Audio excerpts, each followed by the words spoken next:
Hello everyone, welcome back to another video. Well, everybody's stuck indoors with this COVID-19 going around in isolation, so I figured why not better time to make a video than now.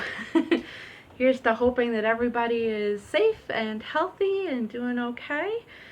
So as you can see, this week my video is going to be on my snakes. Corn snakes in particular this time around. So this little girl here is Eve, and Eve is what they classify as an ML albino corn snake.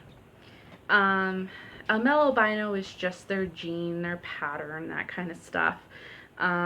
This girl, so essentially to break it down, ML means that she has bright colors.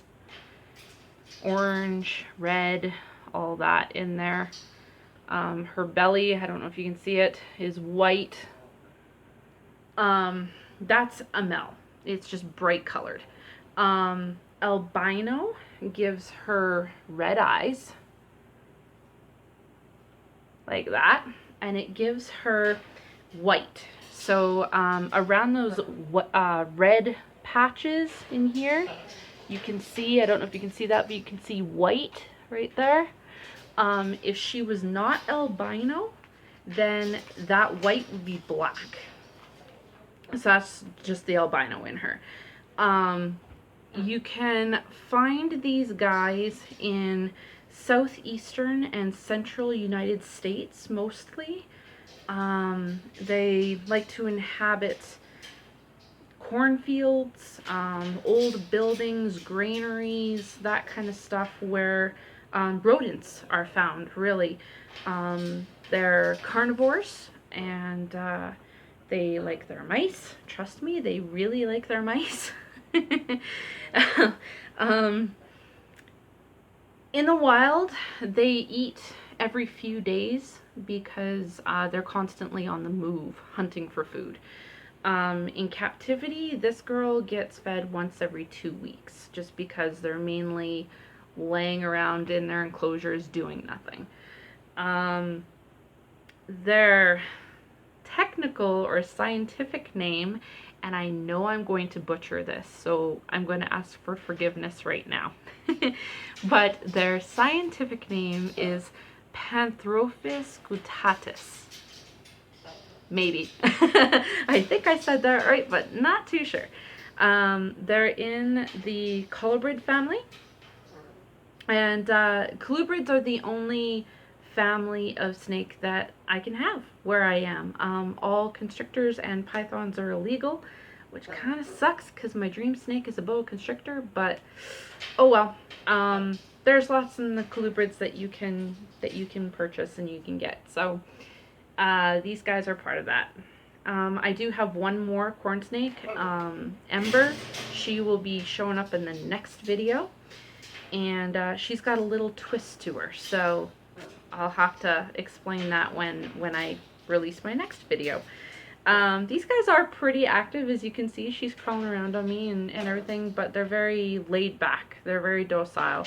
So if you're planning on getting your very first snake, corn snakes are a good thing to do. They're easy to take care of. They don't have too strong of a feeding response, so they're quite safe.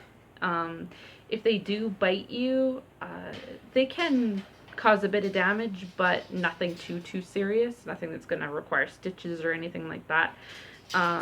So yeah, but like I said, they're very calm. This one's never bitten me, never even attempted or thought of biting me in her entire life, and she was born in 2014, so she is now 6 years old. She's 4 feet long, if anybody wants to know. So if I uncurl her here, you can see she's got a pretty good length to her. Corn snakes, like any other snake, never stop growing. They're always putting on weight. They're always putting on length. Every time they shed, they gain a little bit of length. but they do relatively slow down in growing around, I'm going to say, 2 to 3 years into their life.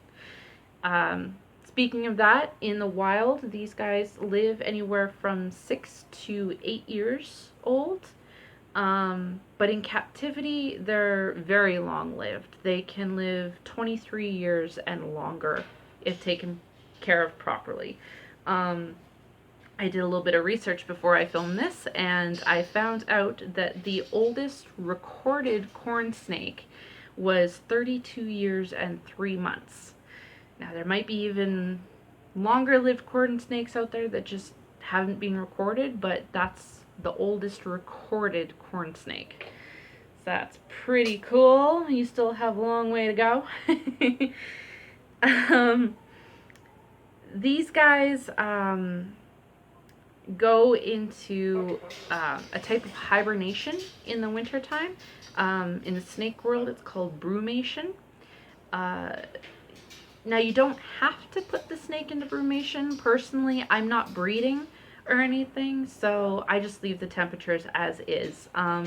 Even with leaving the temperatures as is, they do tend to slow down in the wintertime. It's like they can sense that it's cold outside, and they do slow down. This one's starting to wake up now. She's getting a lot more active within the last couple of weeks here. They have one-track minds. As you can tell, she keeps wanting to go this way. But yeah, so brumation helps a lot in breeding. So normally what a breeder will do is for about 60 to 90 days, the breeder will drop the temperatures in the tank, put the snake in a place where no sunlight can get at it or anything like that, and just keep it really cold. Brumation temperatures are around 10 to 16 degrees Celsius, which is about 50 to 61 Fahrenheit for those that use Fahrenheit. But yeah, they put them into really cold temperatures, and they'll leave them there for about 60 to 90 days. And then after that, they warm them back up again. And when they warm them back up, they become active, and then they're looking to breed. So when they breed, they can have anywhere between 12 and 24 eggs in one clutch. As soon as the mother lays the eggs, she doesn't stay. She leaves them right away. The babies are born knowing what they need to know to survive, and they're also, in the egg, they have what they call an egg tooth. Now, a lot of different creatures and critters that are born through eggs have this. They have what they call an egg tooth. And that egg tooth is usually right on the very tip of the nose, right on the very tip on the top. And that helps them crack the egg open from the inside so that they can get out. About a week after they're born, they'll have their first shed, and during that first shed, they lose the egg tooth. So they don't keep it. They don't have, like, she doesn't have it now. They will immediately start looking for food as soon as they're born. And they'll eat within the first 48, 72 hours, something like that, before they have their first shed.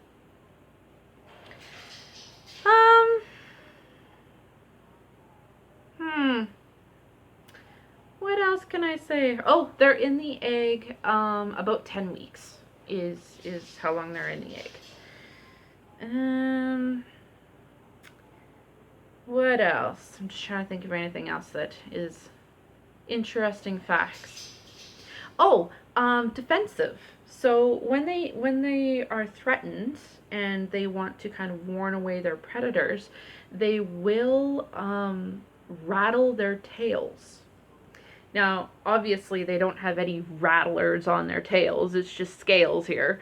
But what they do is they knock their tail very, very quickly against something, against a tree, against a rock, against the side of their terrariums, whatever. They knock them against something, it creates a rattling sound. So that frightens off their predators, because their predators then think that they are a rattlesnake, and they'll leave them alone. So that's kind of cool. These guys in the wild, they, like I said, they do eat rodents. Quite often, that's their main staple diet. But they will go after other things like reptiles, other amphibians, and sometimes they will even climb trees to rob nests of eggs. So they do have a slightly varied diet, but their main source of food is rodents. In captivity here, that's all they get. They just get mice, and they do obviously quite well on it. Like, she's a pretty good sized corn snake. Males, or these guys do grow, I don't know if I said this here, but they grow anywhere between 2 to 6 feet in length, with the males being slightly bigger than the females. So she's 4.5 feet, so she could probably get, by the end of her lifespan, I'm guessing she'll probably get close to the 5-foot mark by the end of her life. But she's not a huge corn snake, and that's just because I haven't power fed her. I'll talk more about power feeding in my next video when I give you guys like a care guide on these things, but essentially power feeding is just feeding them more regularly, larger meals, just to make them larger, to make them be able to breed faster, that kind of stuff. Power feeding, though, shortens their lifespan. So if you want your snake as a lifelong pet, power feeding is not a good thing. So yeah, that's the general idea on corn snakes. Again, if you guys have any questions that I haven't answered in this video, feel free to ask, and I'll do my best to give you the answer to it. This girl is just my pet. I'm not planning on breeding her or anything like that. She's very laid back, as you can see. She's been with me since she was 5 months, and I've had her around people all her life. I've had her around kids and other animals and everything, and she's quite laid back. We go to different things. She comes with me to my library where I work quite often, hangs out with the kids there. I want to get different programs, educational programs, up and going with her, and my other corn snake as well. Things at libraries, schools, birthday parties. If you want something cool coming to your child's birthday party, or maybe even your birthday party, you know, if you're in my area, give me a shout, because we'd be happy to make an appearance. Yeah, so that's corn snakes. Right now she's not that bright. She's actually much brighter than this normally. I think she's going into shed here pretty soon. She hasn't gone into what they call blue. Again, I'll explain more about blue in the next video here, but essentially that's how you can for sure tell if they're going into shed. But yeah, I think she's going to shed, because she's definitely not as bright as she normally is. Are you? No, you're not. You want to go around my neck. I know you do. She likes hanging out around my neck, and sometimes in the hood of my sweaters. So she's trying to go there, but I want to keep her here so you guys can see her. Anyway, so that's corn snakes. Next video, I'll give you a general care video on them. So if you're interested in that, or interested in maybe getting one as a pet, the next video is definitely for you. You can find out how I take care of them, what their enclosures are like, and all that fun stuff.